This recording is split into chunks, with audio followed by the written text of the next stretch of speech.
পদ্ম ফুলের কথা হলেই আমার ছোটবেলায় মামার বাড়ি ঘুরতে যাওয়ার কথা মনে পড়ে। মামা বাড়ির পাশে গা লাগোয়া বিশাল বড় বিল, আর সেই বিলে কত যে পদ্ম ফুটে থাকতো।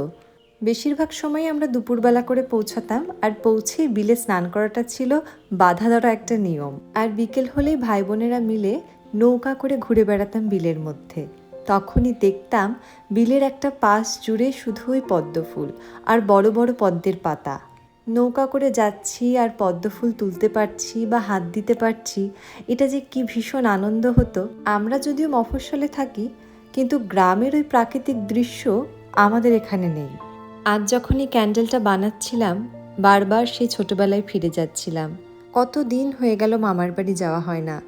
যারা একসময় বাড়ি জুড়ে থাকতো তাদের অনেকেই আর এই পৃথিবীতে নেই। আর যে বিলটার কথা বললাম, সেও আর আগের মতো নেই। আজ এই নতুন ক্যান্ডেলটা বানাতে বানাতে অন্য কোনো কথা নয়, আমার ছোটবেলার মিষ্টি স্মৃতিগুলোকেই তুলে ধরলাম।